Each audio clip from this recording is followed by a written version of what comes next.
Hello, everyone. Let's start.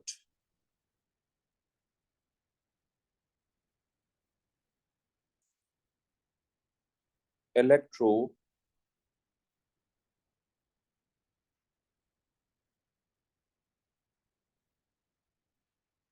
cells. So, electrochemical cell is one in which chemical energy is converted into electrical energy. So, chemical energy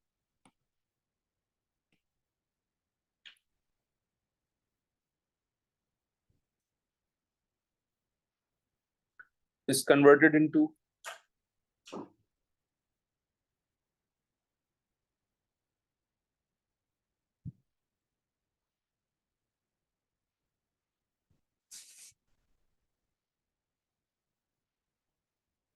electrical energy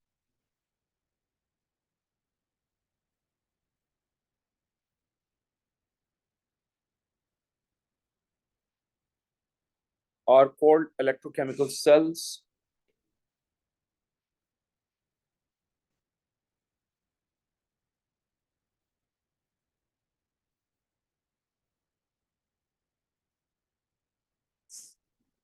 Also called voltaic cells.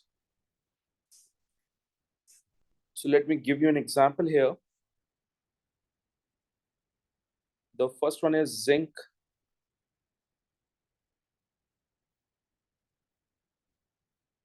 Copper half cell, or zinc copper cell, in fact. My bad.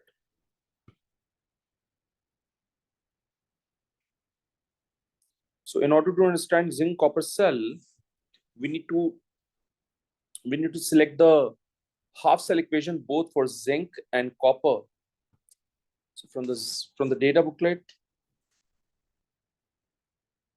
the half cell equation for zinc is zinc ions plus 2 electron, reversible sign, and then zinc, and its standard electrode potential value is minus 0.76 volt. And for copper, I'm going to use copper ions plus 2 electron, reversible sign, copper, and its standard electrode potential value is plus 0.34 volt. Okay. Now, in the last lecture, we have discussed how to combine the cell, all right? And I've told you in that when you have one half cell is positive and another half cell has a negative SCP value, then the one with the positive value will use as a reduction equation, okay? So obviously हम इस half cell को negative half cell का नाम देंगे,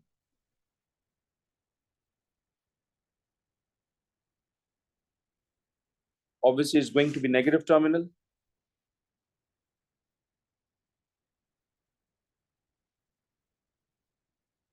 And obviously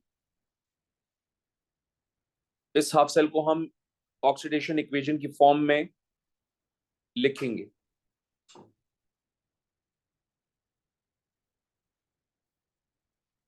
okay, इस half cell की value positive, that means ये positive half cell है.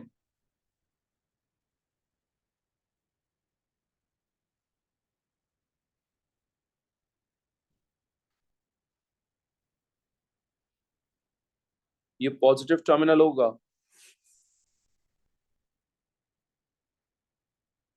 और इसको हम एज अ रिडक्शन इक्वेशन लिखेंगे या रिडक्शन इक्वेशन की फॉर्म में लिखेंगे.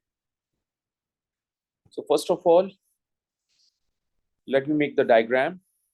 और मैं पहले ही कह चुका हूं कि जो हाफ सेल इक्वेशन के अंदर इंफॉर्मेशन गिवन होती है हम उसी की डायग्राम कंस्ट्रक्ट करते हैं. So let's construct the diagram here. ये आपका वोल्ट मीटर हो गया.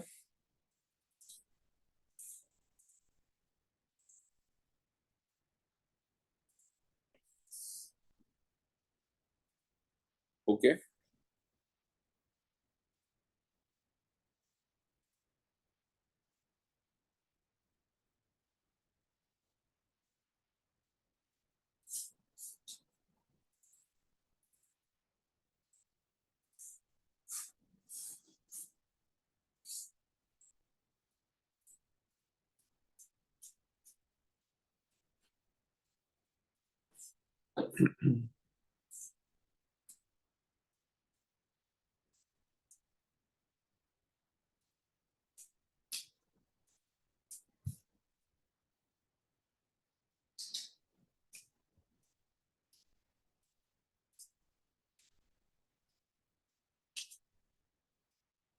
ऑलराइट,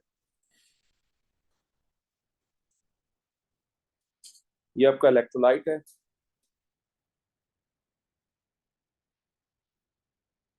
ओके, तो फर्स्ट ऑफ ऑल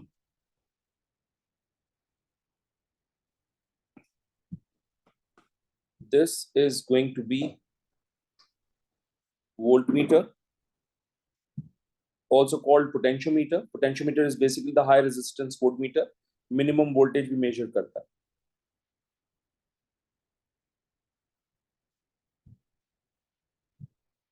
ओके, जो नेगेटिव हाफ सेल होता है हमारा वो हमेशा हम लेफ्ट हैंड साइड पे ड्रॉ करेंगे। इसका मतलब ये जो जिंक हाफ सेल है ये हम लेफ्ट हैंड साइड पे ड्रॉ करेंगे। कॉपर की वैल्यू पॉजिटिव है इसलिए ये पॉजिटिव हाफ सेल है, इसलिए इसको हम राइट हैंड साइड पे ड्रॉ करेंगे। तो आप चेक कीजिए इस इक्वेशन में कॉपर मेटल है, विच इज वाई मैंने यहाँ कॉपर का इलेक्ट्रोड यूज किया।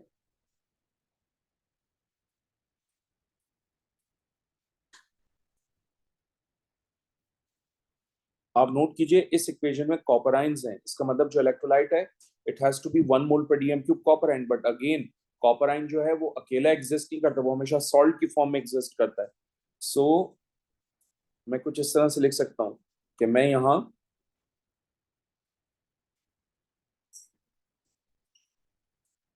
कॉपर सल्फेट यूज कर रहा हूँ as an electrolyte, and obviously ये इलेक्ट्रोलाइट मैंने वाटर में डिसॉल्व किया होगा, और इस इलेक्ट्रोलाइट की कॉन्सेंट्रेशन है 1 molar. 1 molar means 1 mole per dm cube, और मैं इस इलेक्ट्रोलाइट में से 1 mole per dm cube copper ion use कर रहा हूँ। Okay, that's very very important. आप नोट करें ये हमारे पास जिंक मेटल है, विच इज वाई मैंने यहाँ पर जिंक का इलेक्ट्रोड यूज किया है।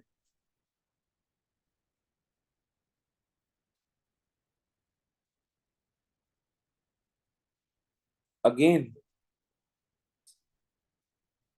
आप इक्वेशन में देखिए हमारे पास जिंक आयंस हैं, तो ऑब्वियसली ये सॉल्ट की फॉर्म में एग्जिस्ट करेगा ना, अकेला तो एग्जिस्ट नहीं कर सकता। तो ये हो जाएगा जिंक सल्फेट, और इस सॉल्ट के अंदर हमने जिंक आयंस लिया है, और जिंक आयन की कॉन्सेंट्रेशन 1 मोलर ली है। सो इसका मतलब जिंक आयंस यूज होगा as an electrolyte as a concentration. Obviously cell का इंटरनल सर्किट कंप्लीट करने के लिए मैंने यहाँ पर सॉल्ट ब्रिज यूज किया है।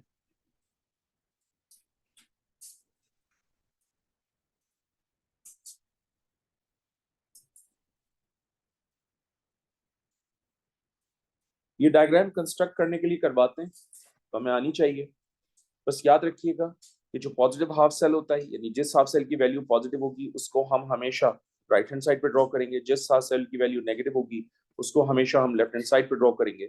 याद रखिएगा कि जो इक्वेशन के अंदर इंफॉर्मेशन गिवन होती है उसी को हम डायग्राम में लेबल करते हैं, राइट। तो यहाँ जिंक था, जिंक आयंस था, इसलिए जिंक इलेक्ट्रोड और zinc ion 1 mole per DM.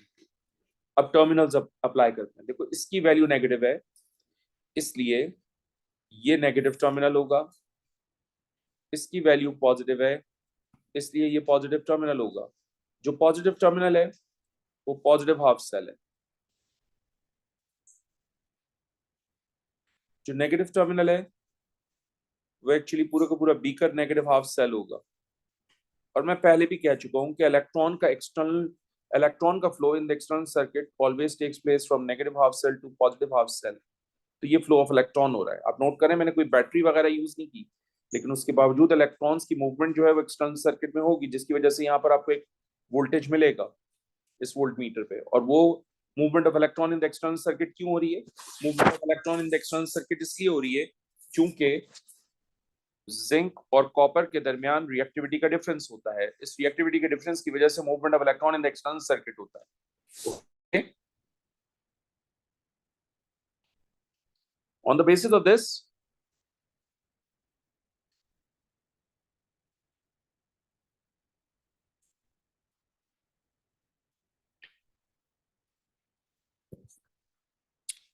मैं इन इक्वेशंस को दोबारा से लिखता हूं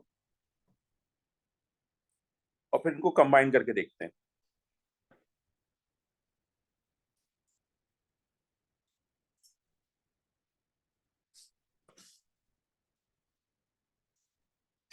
हम सब जानते हैं कि जिंक की एसपी की वैल्यू -0.76 वोल्ट है, कॉपर की एसपी की वैल्यू +0.34 वोल्ट है। ऑब्वियसली इस हाफ सेल की पॉजिटिव वैल्यू है, इसलिए मैं कॉपर की इक्वेशन को रिडक्शन फॉर्म में एज इट इज कॉपी करके लिखूंगा।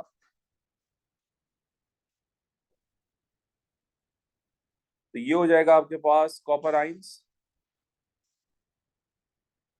+2 इलेक्ट्रॉन रिवर्सिबल साइन कॉपर। और ऑब्वियसली ये रिडक्शन, इसको ऑक्सीडेशन फॉर्म में लिखना है। जब इसको मैं ऑक्सीडेशन फॉर्म में लिखूंगा तो ऑब्वियसली मैं इस इक्वेशन को फ्लिप करके लिखूंगा।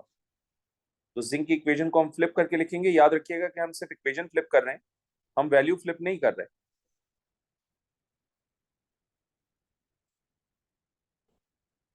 इस सिचुएशन में नंबर ऑफ इलेक्ट्रॉन्स सेम है, विच इज वाई इलेक्ट्रॉन्स एक दूसरे को कैंसिल आउट करेंगे और इस तरह से मेरी फाइनल इक्वेशन बनेगी, which is also called overall equation. ये जिंक है, reacting is copper ion, converting into zinc ions and copper। State symbols मांगेगा तो देंगे, अगर नहीं मांगेगा तो नहीं देंगे, बट जितने मेटल्स हैं वो सारे के सारे सॉलिड होंगे और जितने आयंस होते हैं वो सारे के सारे एक्वस। ओके, ऑब्वियसली अगर मैंने ओवरऑल सेल इक्वेशन कंस्ट्रक्ट की है तो मैं इसके थ्रू ई नॉट सेल भी फाइंड आउट करूंगा। E naught cell is basically the standard cell potential, last class में बताया मैंने आपको। E naught cell equals to E naught right minus E naught left. E naught right में more positive value आएगी which is 0.34 volt. E naught left के अंदर negative value आएगी which is -0.76 volt, +0.34 volt as it is, minus minus plus is 0.76 volt. तो यहां से आपके पास E naught cell is going to be plus 1.10 volt. And obviously आपके पास पॉजिटिव साइन है, इसका मतलब रिएक्शन जो है वो स्पॉन्टेनियस है, फीजिबल है, meaning reaction will takes place, reaction will occur. So reaction is feasible and obviously value 1.10 volt से ज्यादा है, इसका मतलब reaction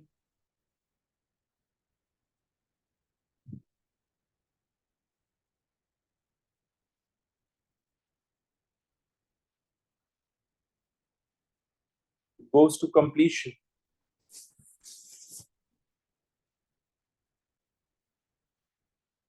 okay,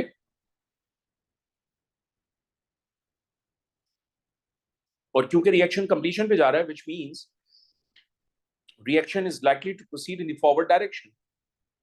okay, which is why ये इरिवर्सिबल एरो। कुछ कंक्लूजन्स डिटरमिन करते हैं यहां से।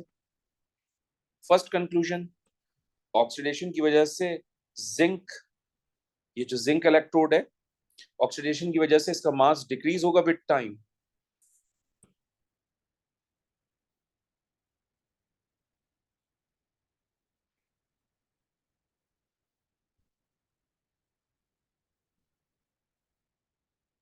So mass of zinc electrode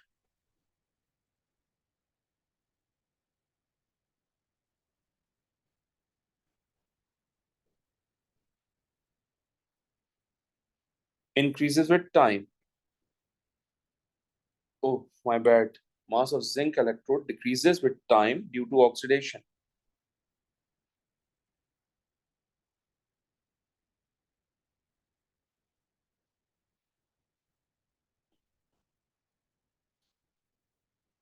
ठीक है, अब आप नोट कीजिए, ये कॉपर आयंस कन्वर्ट हो रहे हैं कॉपर मेटल में। तो जब ये कॉपर मेटल फॉर्म होगा तो ऑब्वियसली ये कॉपर मेटल इस कॉपर इलेक्ट्रोड पे डिपॉजिट होगा, जिसकी वजह से इस कॉपर इलेक्ट्रोड का मास विद टाइम इंक्रीज होगा।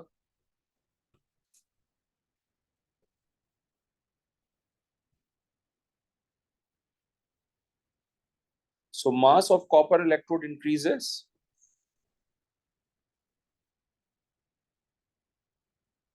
with time because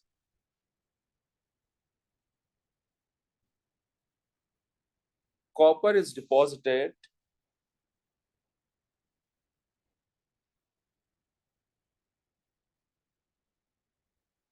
at copper electrode.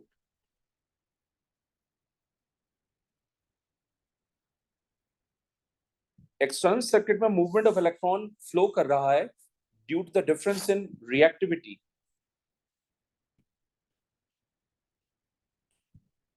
Movement of electron flows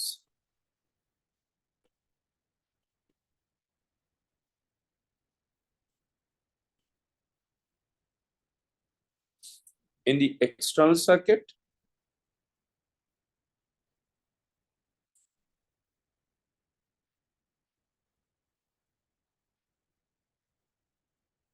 because of the difference of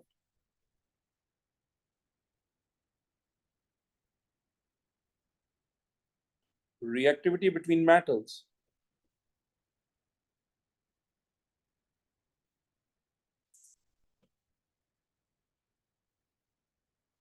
One more thing, आप नोट करें ये कॉपर आयंस हैं, ये कन्वर्ट हो जाएंगे कॉपर मेटल में। इसका मतलब जो पिंक ब्राउन सॉलिड है वो अपीयर होगा, और ये जो पिंक ब्राउन सॉलिड है ये कॉपर का होगा, और इसी की वजह से जो मास ऑफ कॉपर इलेक्ट्रोड है वो इंक्रीज हो रहा होगा, तो पिंक ब्राउन सॉलिड अपीयर। ये ऑब्जर्वेशन हो जाएगी आपकी। And obviously copper ions copper metal में कन्वर्ट हो रहे हैं, सो इसका मतलब कॉपर आयन की कॉन्सेंट्रेशन इलेक्ट्रोलाइट में कम हो जाएगी। जब कॉपर आयन की कॉन्सेंट्रेशन इलेक्ट्रोलाइट में कम होगी तो कॉपर आयन का कलर जो है वो विद टाइम फेड हो जाएगा, यानी पेल ब्लू सोल्यूशन फेड हो जाएगा। पेल ब्लू सोल्यूशन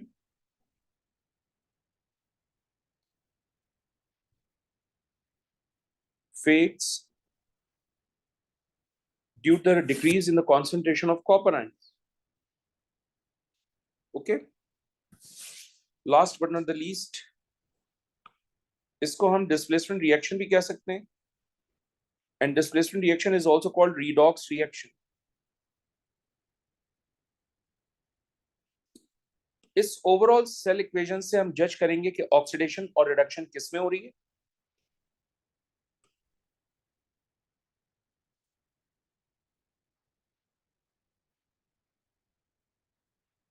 तो ऑक्सीडेशन हो रही है,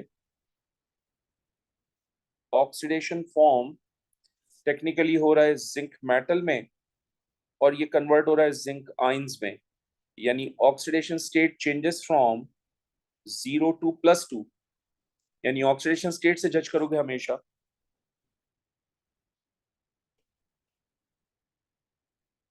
देन रिडक्शन फॉर्म, रिडक्शन किस में हो रही है, कॉपर आयंस में हो रही है, और वो कन्वर्ट किस में हो रहे हैं, कॉपर मेटल में। यानी आप ये कहेंगे कि oxidation state changes from +2 to 0। Okay, examiner हमसे ये भी कह सकते हैं कि इस रिएक्शन में आप ऑक्सीडाइजिंग एजेंट बताइए। तो ऑक्सीडाइजिंग एजेंट वो होगा जो कि खुद बहुत आसानी से रिड्यूस होगा। इक्वेशन देख के पता चल रहा है कि कॉपर आयंस जो हैं वो खुद रिड्यूस हो रहे हैं और कन्वर्ट हो रहे हैं कॉपर मेटल में, तो इसका मतलब copper ion is acting as an oxidising agent. Then we have reducing agent.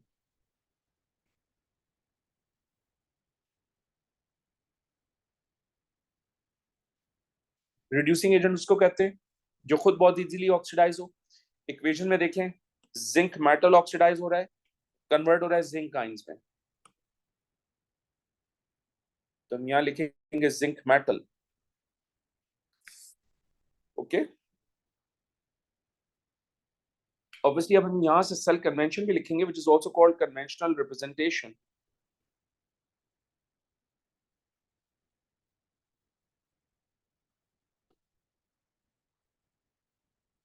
और सेल कन्वेंशन लिखने का एक स्टैंडर्ड प्रोटोकॉल है, और वो प्रोटोकॉल ये है कि आप सबसे पहले ऑक्सीडेशन फॉर्म लिखोगे,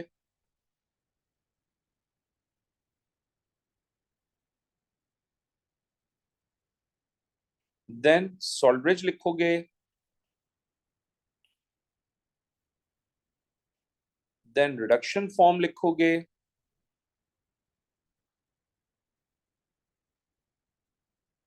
और हम इक्वेशन से जज कर सकते हैं कि ऑक्सीडेशन और रिडक्शन फॉर्म क्या है, ठीक है ना। On the basis of this information हम सेल कन्वेंशन लिखते हैं। सबसे पहले ऑक्सीडेशन होगी, ये ऑक्सीडेशन फॉर्म लिखी जाएगी। ऑक्सीडेशन हो रही है जिंक मेटल में, वो कन्वर्ट हो रहा है जिंक आयंस में। ये आयन है और ये मेटल है, तो मेटल है तो सॉलिड, आयन है तो मीडियम एक्वस। और इन दोनों के दरमियान एक लाइन ड्रॉ की जाएगी और ये लाइन रिप्रेजेंट करती है इलेक्ट्रोड इंटरफेस को। इलेक्ट्रोड इंटरफेस का मतलब, अगर मुझे दो स्टेट्स को डिस्टिंग्विश करना हो, जैसे सॉलिड और एक्वस को डिस्टिंग्विश करने के लिए बीच में इलेक्ट्रोड इंटरफेस आएगा।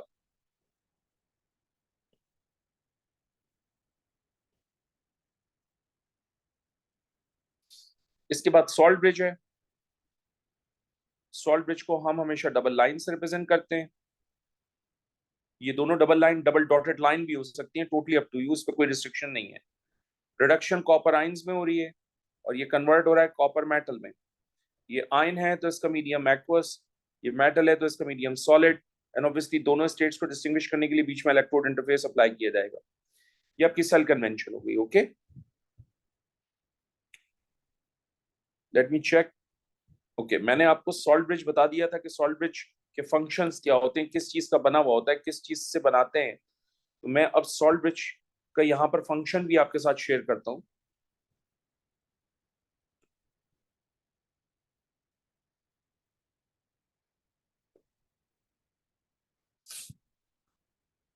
Next is function of salt bridge. Salt bridge internal circuit तो कंप्लीट करता है, लेकिन वो चार्ज कैसे बैलेंस करता है और किस कॉन्सेप्ट के थ्रू बैलेंस करता है, ये भी जानना बहुत जरूरी है। तो मेरा प्राइम फोकस जो है वो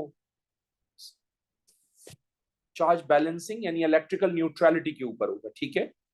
हमारे पास दो डिफरेंट सेल्स हैं। हमारे पास एक है negative half cell,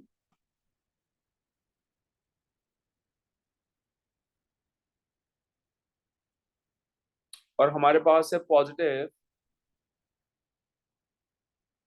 half cell.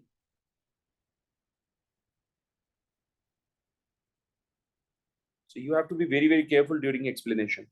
Negative half cell में हमारे पास इलेक्ट्रोलाइट है जिंक सल्फेट, राइट। यानी इस इलेक्ट्रोलाइट में जिंक आयंस भी होंगे और सल्फेट आयंस भी होंगे। मैं सल्फेट इसलिए नहीं लिख रहा हूं क्योंकि इस इक्वेशन में सल्फेट आयन की जरूरत नहीं। ऑलराइट, सल्फेट इज देयर, उसका कोई रोल नहीं होगा सिवाय इसके कि वो चार्ज बैलेंस कर रहा होगा। लेकिन क्योंकि वो इक्वेशन में गिवन नहीं है सल्फेट, इसलिए मैं उसको लिख नहीं रहा हूं, लेबल नहीं कर रहा हूं डायग्राम में। बट ये मुझे मालूम है कि सल्फेट आयंस भी हैं और जिंक आयंस भी हैं। सिमिलरली जो हमारा पॉजिटिव हाफ सेल है उसका इलेक्ट्रोलाइट था कॉपर सल्फेट। इसका मतलब उस इलेक्ट्रोलाइट के अंदर कॉपर आयंस भी हैं और सल्फेट आयंस भी हैं। ऑलराइट, अब हम एक एक्सप्लेनेशन दे चुके हैं आपको। On the basis of that जरा उस एक्सप्लेनेशन को लिंक करते हैं। हम आपसे कह रहे हैं कि with time mass of zinc electrode decrease होगा ऑक्सीडेशन की वजह से। तो जब जिंक इलेक्ट्रोड डिक्रीज होगा तो यकीनन जिंक आयंस में कन्वर्ट होगा।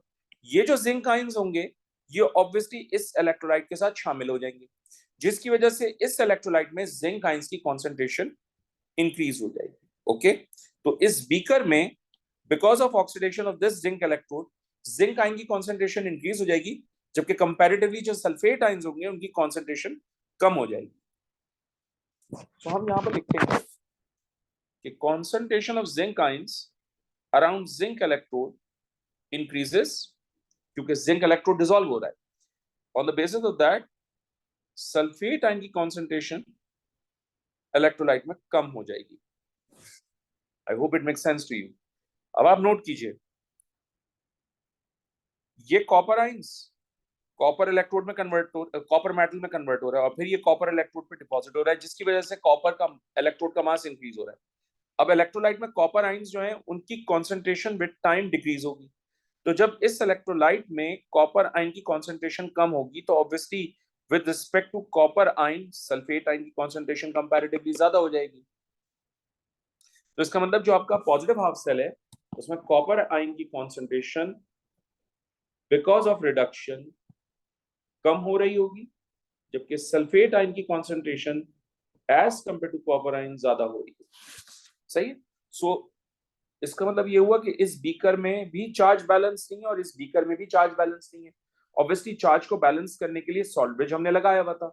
होता क्या है, two different school of thoughts हैं। पहला स्कूल ऑफ थॉट ये कहता है कि जी सॉल्ट ब्रिज के थ्रू कैटाइंस ट्रांसफर होकर इस पॉजिटिव हाफ सेल में आ जाएंगे और इस तरह से चार्ज बैलेंस होगा। सिमिलरली सॉल्ट ब्रिज के थ्रू ये एनाइंस इस नेगेटिव हाफ सेल में आ जाएंगे, इस तरह से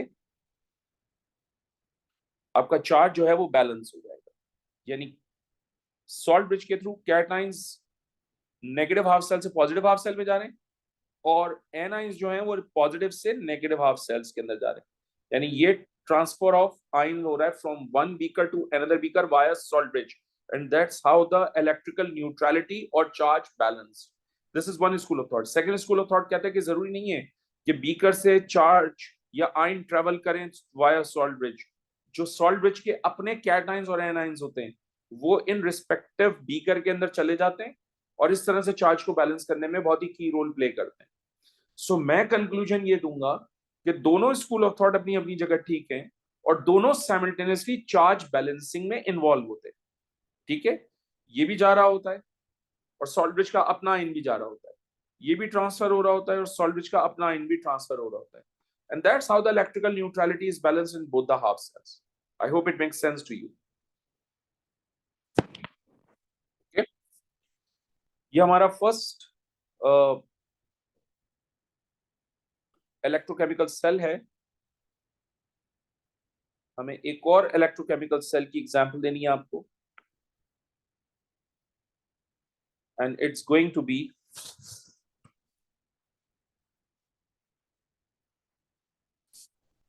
copper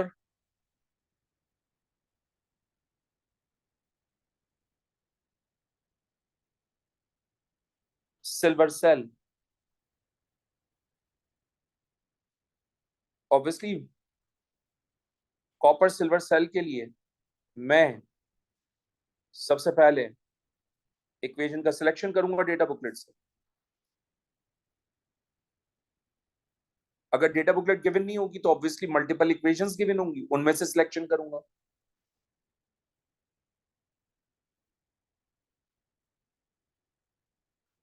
ये सिल्वर की हाफ सेल वैल्यू गिवन है और इसकी वैल्यू होती है 0.80 वोल्ट।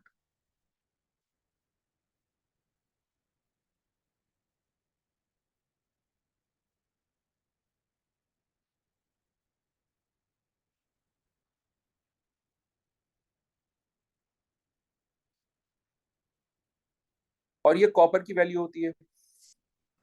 नाउ रिमेंबर, दोनों वैल्यूज पॉजिटिव हो गई, तो हमने ये भी सिखाया कि जब दोनों हाफ सेल पॉजिटिव हो तो कंबाइंड किन बेसिस के ऊपर किया जाएगा। ये वैल्यू मोर पॉजिटिव है,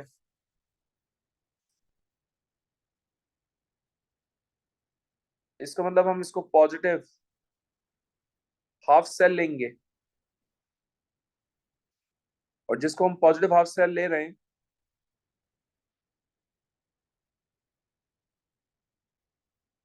उसको हम पॉजिटिव टर्मिनल भी कह रहे हैं और उस हाफ सेल को हम रिडक्शन इक्वेशन की फॉर्म में लिखेंगे। ये वैल्यू लेस पॉजिटिव है,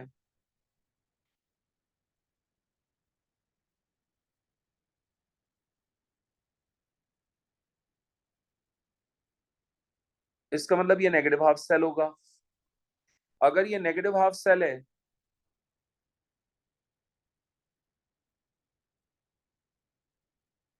तो ऑब्वियसली ये नेगेटिव टर्मिनल होगा और जो नेगेटिव टर्मिनल है उसको हम ऑक्सीडेशन इक्वेशन की फॉर्म में लिखेंगे। राइट, डायग्राम ड्रॉ करनी है मैंने, तो डायग्राम मैंने बनाई हुई है, बस इसमें माइनर सी चेंजेस कर लेता हूं मैं। हम सब जानते हैं कि इस हाफ सेल की वैल्यू मोर पॉजिटिव है इसको हम पॉजिटिव हाफ सेल लेंगे, इसका मतलब ये राइट हैंड साइड पे ड्रॉ होगा। दिस टाइम कॉपर जो है वो लेफ्ट हैंड साइड पे ड्रॉ होगा क्योंकि ये लेस पॉजिटिव है। तो बहुत ही माइनर सी चेंजेस हैं।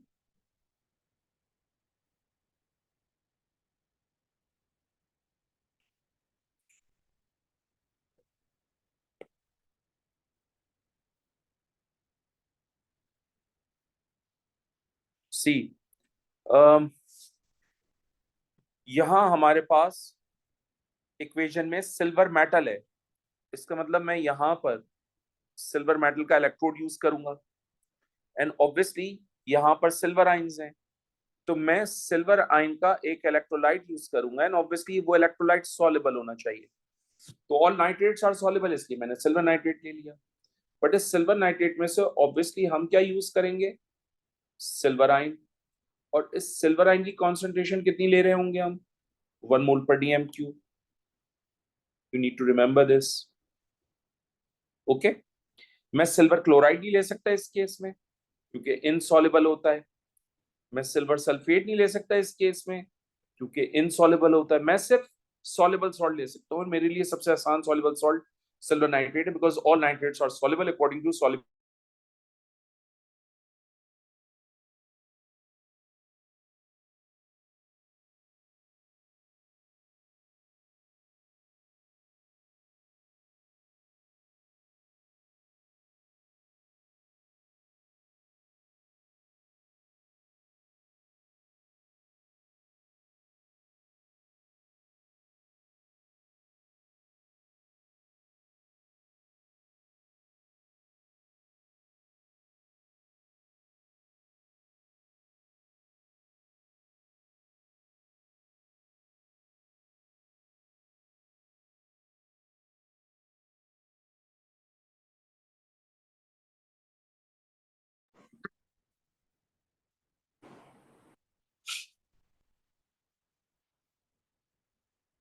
सो हम आपसे ये कह रहे थे कि जो पॉजिटिव टर्मिनल होता है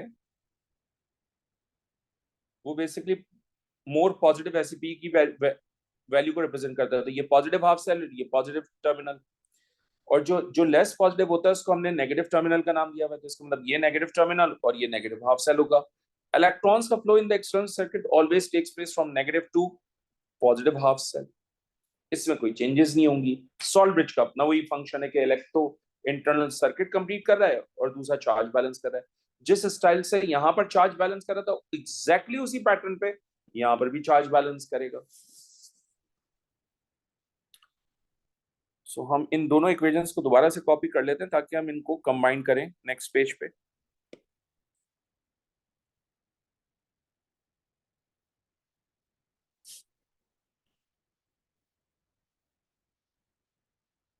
ये इक्वेशंस हैं आपके पास, इनको कंबाइन करने के लिए हम सॉल्व कर लेते हैं। जाहिर सी बात है ये मोर पॉजिटिव ऐसी भी वैल्यू है, तो इस हाफ सेल को मैं रिडक्शन इक्वेशन की फॉर्म में एज इट इज कॉपी करूंगा।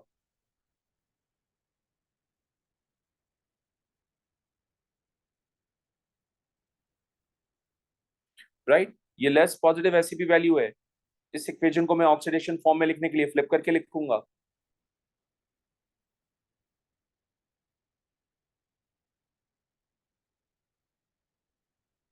Obviously number of electrons balance नहीं है, इसलिए उनको बैलेंस करने के लिए मैं इस इक्वेशन को 2 से मल्टीप्लाई करूंगा। जब नंबर ऑफ इलेक्ट्रॉन्स बैलेंस हो जाएंगे तो नंबर ऑफ इलेक्ट्रॉन्स कैंसिल हो जाएंगे और इस तरह से मेरी फाइनल इक्वेशन होगी कॉपर प्लस 2 सिल्वर आइंस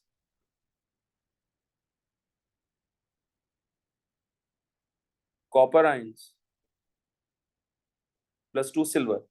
ये मेटल है इसलिए सॉलिड, और ये आयन है इसलिए एक्वस। ओके, ये ओवरऑल सेल इक्वेशन हो गई।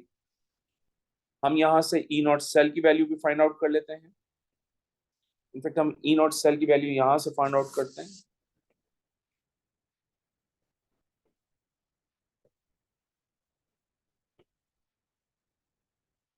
फॉर्मूला यूज करेंगे ई naught right minus E naught left. E naught right में आएगा more positive ACP value which is plus 0.80 volt E naught left में लेस पॉजिटिव आएगा विच इज प्लस 0.34 वोल्ट।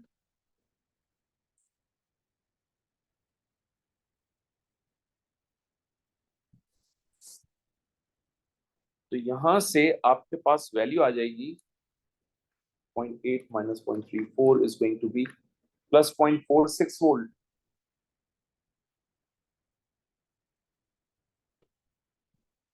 आप जानते हैं कि पॉजिटिव साइन जो होता है वो रिएक्शन स्पॉन्टेनियस और फिजिबिलिटी को बताता है। तो अगर रिएक्शन फीजिबल है तो प्लस होगा, माइनस है तो नॉट फीजिबल। और ये वैल्यू प्लस 0.3 वोल्ट से ज्यादा है, तो प्लस 0.3 वोल्ट हो या प्लस 0.3 वोल्ट से ज्यादा हो तो रिएक्शन गोज टू कंप्लीशन।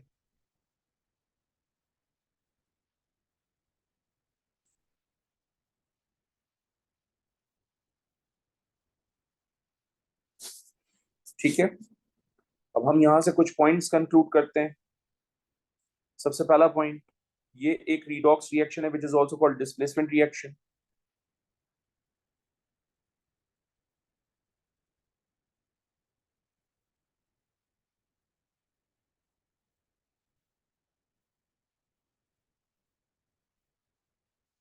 ठीक है, दूसरा पॉइंट आप नोट करें, ये कॉपर मेटल ऑक्सीडाइज होकर कॉपर आयंस में कन्वर्ट हो रहा है। इसका मतलब इस कॉपर इलेक्ट्रोड का मास विद टाइम डिक्रीज होगा।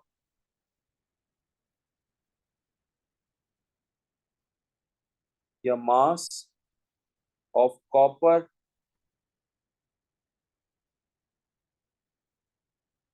Electrode decreases with time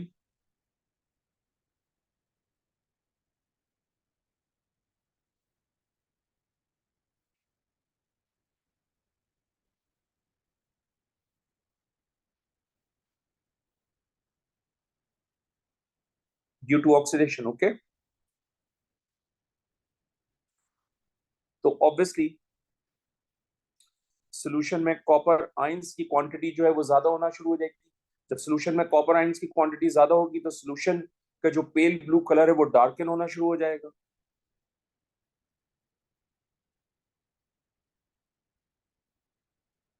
pale blue solution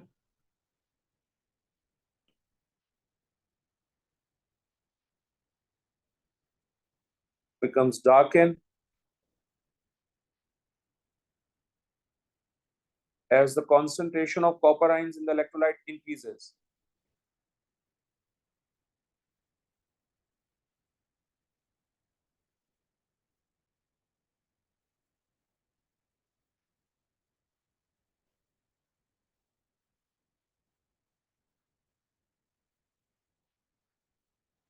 ठीक है, ये सिल्वर आयंस हैं, ये कन्वर्ट होंगे सिल्वर मेटल में। ये सिल्वर मेटल इस सिल्वर इलेक्ट्रोड पे डिपॉजिट होगा जिसकी वजह से इस सिल्वर इलेक्ट्रोड का मास इंक्रीज हो जाएगा।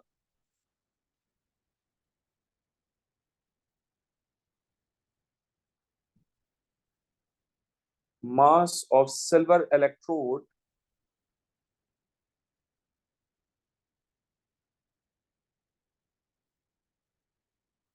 increases because silver metal is deposited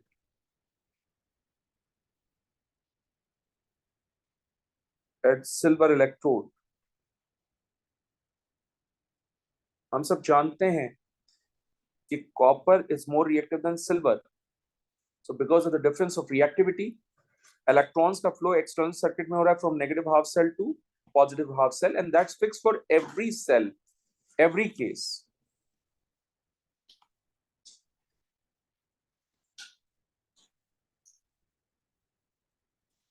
So due to reactivity difference or reactivity gap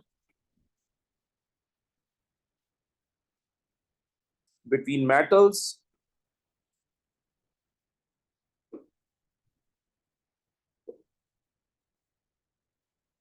electron flow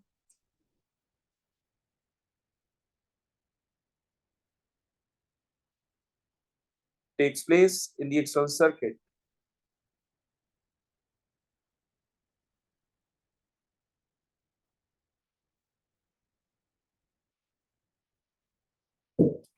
ठीक है।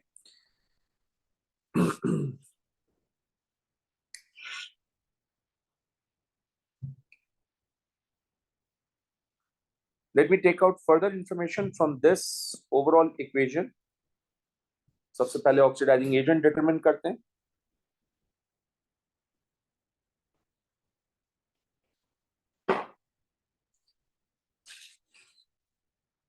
ऑक्सीडाइजिंग एजेंट जो कि खुद रिड्यूस हो जाता है, एंड ऑब्वियसली सिल्वर आयंस जो हैं वो ड्यूरिंग द केमिकल रिएक्शन खुद रिड्यूस हो रहे हैं, इसका मतलब वो ऑक्सीडाइजिंग एजेंट होगी। रिड्यूसिंग एजेंट जो कि ड्यूरिंग द रिएक्शन खुद ऑक्सीडाइज होता है, एंड वी नो कि कॉपर मेटल जो है वो खुद ऑक्सीडाइज हो रहे हैं, इसका मतलब copper metal is acting as a reducing agent. Next, oxidation form किस में हो रही है?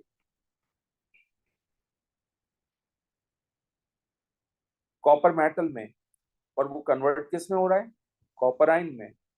That's given in the equation, which means oxidation state changes from 0 to +2। Similarly reduction form किस में हो रही है? रिडक्शन फॉर्म हो रही है सिल्वर आयंस में, और ये सिल्वर आयंस कन्वर्ट हो रहे हैं सिल्वर मेटल में। सो ये हो जाएगा +1 टू 0, ऑक्सीडेशन स्टेट +1 से 0। Okay, on the basis of this हम यहां पर सेल कन्वेंशन लिखेंगे।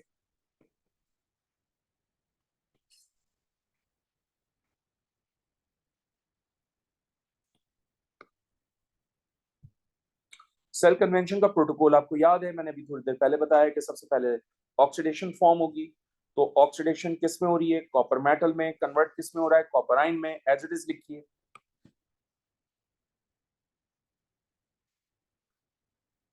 ऑब्वियसली ये आयन है तो इसका मीडियम एक्वस, ये मेटल है तो सॉलिड, और जाहिर सी बात है दोनों स्टेट्स को डिस्टिंग्विश करना है, इसलिए इन दोनों के दरमियान आएगा एक electrode interface, and after that हम लिखेंगे सॉल्ट ब्रिज।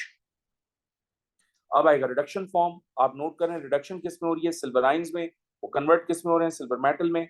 तो इस ओवरऑल इक्वेशन में जो नंबर ऑफ मोल्स होते हैं वो एग्जैक्टली सेल कन्वेंशन में भी मेंशन किए जाते हैं, लिखे जाते हैं। एज इट इज कॉपी करूंगा मैं इनको भी। ये है जनाब सिल्वर आयंस, और ये कन्वर्ट हो रहा है जनाब सिल्वर मेटल में। मेटल है तो सॉलिड, आयन है तो एक्वस, और इन दोनों के दरमियान आएगा एक इलेक्ट्रोड इंटरफेस, ताकि हम दोनों स्टेट्स को डिस्टिंग्विश कर सकें। सॉल्ट ब्रिज का जैसे फंक्शन बताया था वैसे ही वो यहाँ पर भी अपना फंक्शन परफॉर्म कर रहा होगा, चार्ज बैलेंस कर रहा होगा सॉल्ट ब्रिज के थ्रू भी, और सॉल्ट ब्रिज के अपने आयंस के through.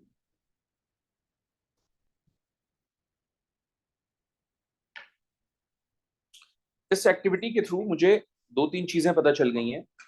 On the basis of this मैं एक छोटा सा आपके साथ एक नोट शेयर करने जा रहा हूं।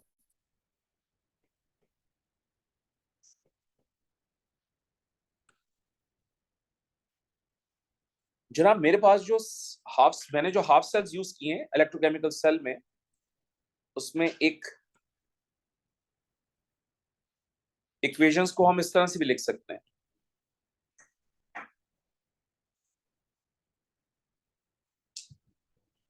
सही है।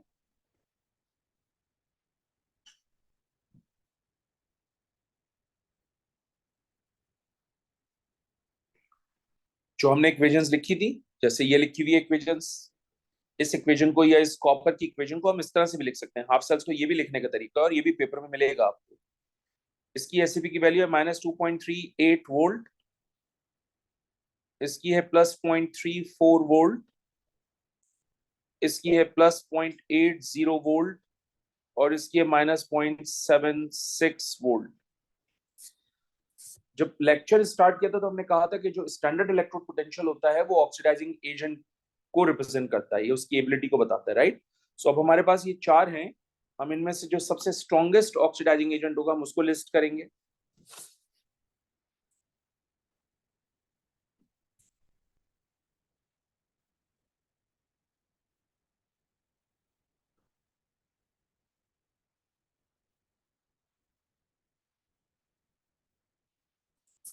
तो सबसे स्ट्रॉन्ग ऑक्सीडाइजिंग एजेंट इसमें से है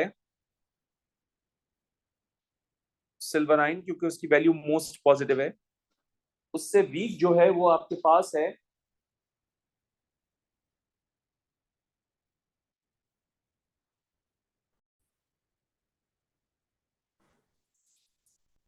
उससे कम जो है वो कॉपर आयन होगा, क्योंकि उसकी वैल्यू जो है वो लेस पॉजिटिव है। उससे कम जो है वो जिंक आयन होगा, क्योंकि उसकी वैल्यू नेगेटिव है। और सबसे वीक जो है वो मैग्नीशियम आयन होगा। ओके, ये सबसे स्ट्रॉन्ग है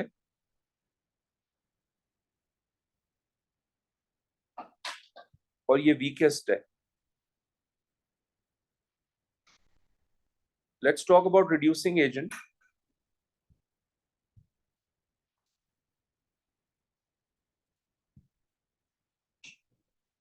रिड्यूसिंग एजेंट के लिए हम सबसे most powerful reducing agent in चारों में से लेंगे तो वो है मैग्नीशियम मेटल,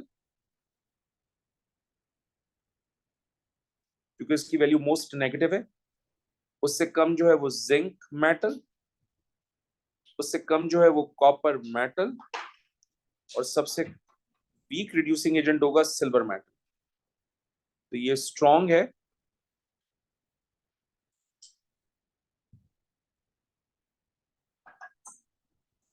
और ये वीक है।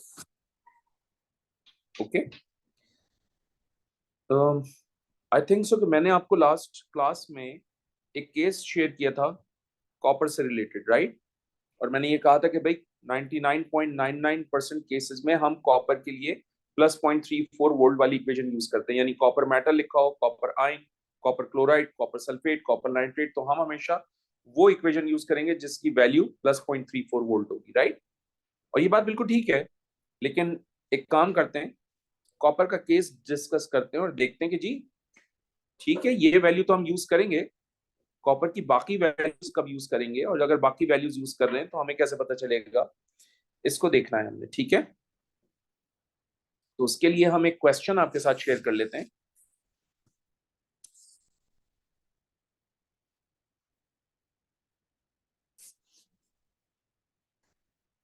क्वेश्चन है,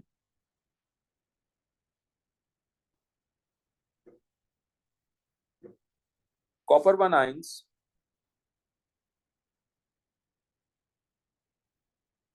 are highly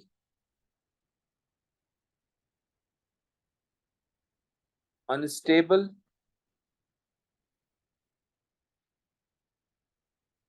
in aqueous medium.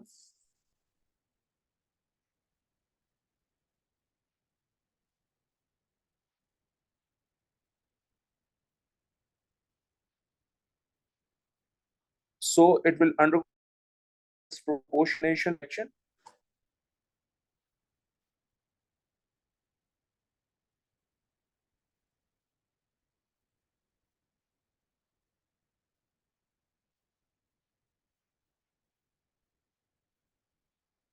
To give a pale blue solution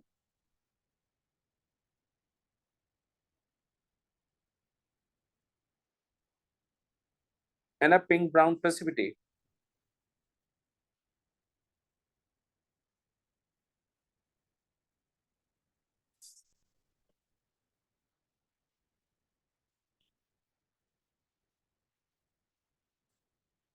Find EMF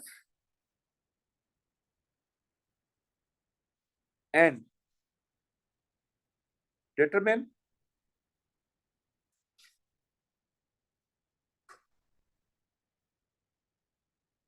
overall equation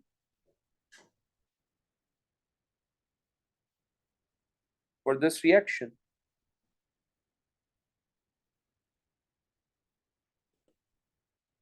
okay, सबसे पहली बात, मैंने यहाँ टर्म यूज किया कॉपर वन आयंस। इसका मतलब मैं डेटा बुकलेट में जाऊंगा और डेटा बुकलेट में जाकर देखूंगा कि कॉपर वन आयंस की इक्वेशंस एग्जिस्ट करती हैं या नहीं, और अगर करती हैं तो मैं उनको अडॉप्ट करूंगा, यूज करूंगा। देखिए, कॉपर वन आयन की एक इक्वेशन ये रही, कॉपर वन आयन की दूसरी इक्वेशन ये रही। इसका मतलब मैं इन दोनों इक्वेशंस को यूज करूंगा। इसकी वैल्यू है +0.52 वोल्ट और इसकी वैल्यू है +0.15 वोल्ट। सो हम यहाँ यूज कर लेते हैं। Copper plus plus electron, reversible sign copper, और यहाँ वैल्यू है +0.52 वोल्ट्स। दूसरी इक्वेशन जो हमें डेटा बुकलेट में नजर आई वो है copper 2 ions plus electron and than copper, और इसकी एससीपी की वैल्यू है +0.15 वोल्ट। अब जाहिर सी बात है मुझे इन दोनों इक्वेशंस को सॉल्व करना है। सॉल्व करने के लिए जिसकी वैल्यू मोर पॉजिटिव होगी उसको हम रिडक्शन फॉर्म में एज इट इज लिखेंगे,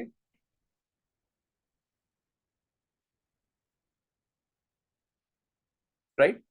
इस इक्वेशन को हम ऑक्सीडेशन फॉर्म में लिखने के लिए फ्लिप करके लिखेंगे।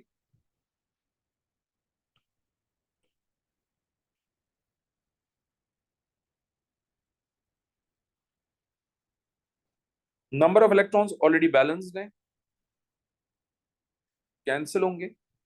सो final equation is going to be like this, aqueous copper 1 ions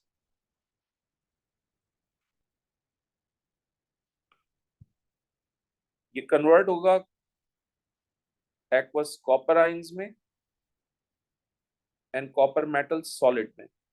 alright, जब ये रिएक्शन होगा तो जाहिर सी बात है मैं यहाँ से ई नॉट सेल्फ भी डिटरमिन करूंगा, क्योंकि मैंने क्वेश्चन में कहा हुआ है कि ईएमएफ निकालो। सो ईएमएफ बहुत इजी है निकालना, E naught right minus E naught left. E naught right में वैल्यू होगी +0.52 volt minus E naught left में वैल्यू होगी +0.15 वोल्ट। तो यहां से ई नॉट सेल की वैल्यू आपके पास हो जाएगी 0.52 minus 0.15 volt, 0.15, okay. So it's going to be +0.37 volt.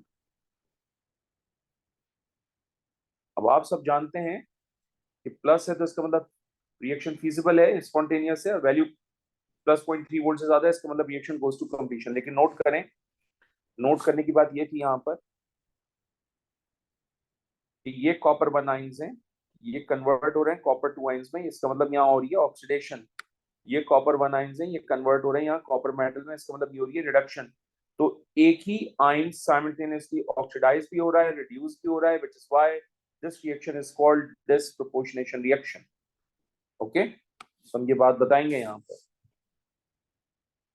Copper 1 ion is converting into copper metal, यानी +1 से 0 हो रही है, इसका मतलब रिडक्शन हो रही है।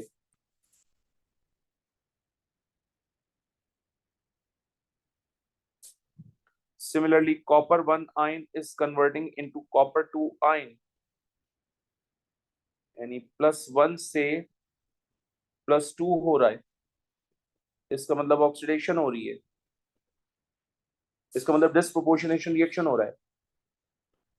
एंड यू नो हम कॉपर 1 आयंस को कभी भी एज एन इक्वेशन यूज नहीं करते, ना आपने ओ लेवल में यूज किया ना हमने एएस में यूज किया, हम फर्स्ट टाइम A2 के अंदर यूज कर रहे हैं। उसकी वजह ये है कि ये हाईली अनस्टेबल होते हैं एक्वस मीडियम में, विच इज वाई ये फॉरेन डिसप्रोपोर्शनेशन रिएक्शन करते हैं, जिसकी वजह से हम इनको कभी भी यूज नहीं करते नॉर्मल रिएक्शंस के अंदर। ठीक है, सो ये वो दो इक्वेशंस थी जिनको हम इस स्पेसिफिक केस में यूज करेंगे, इसके अलावा ये कहीं और यूज नहीं होंगी। और कॉपर 2 आयंस जिसकी वैल्यू +0.34 वोल्ट होती है, उसके लिए हम हमेशा 99.99% केसेस में उस इक्वेशन को यूज करेंगे। I hope it makes sense to you. एक और चीज देख लीजिए, यहां बना है कॉपर 2 आयंस, इस कॉपर 2 आयंस का होता है पेल ब्लू सॉल्यूशन, ये एग्जामिनर ने आपको क्लू दिया था। यहाँ बना है कॉपर मेटल, कॉपर मेटल होता है पिंक ब्राउन प्रेसिपिटेट, ये एग्जामिनर ने आपको क्लू दिए थे कि भाई जब आप इक्वेशन बनाए मेक श्योर करें कि ये दो चीजें अवेलेबल हों। अगर आपकी ये दो चीजें इक्वेशन के अंदर अवेलेबल हैं, इसका मतलब आपने जो ओवरऑल इक्वेशन बनाई है वो बिल्कुल ठीक बनाई है, इक्वेशन का जो सिलेक्शन है वो भी बिल्कुल ठीक किया है। ऑल्सो ये डिसप्रोपोर्शनेशन रिएक्शन है, which is why disproportionation reactions की नॉर्मली हम सेल कन्वेंशन कभी भी नहीं लिखते, उसकी कोई डायग्राम भी नहीं। ओके,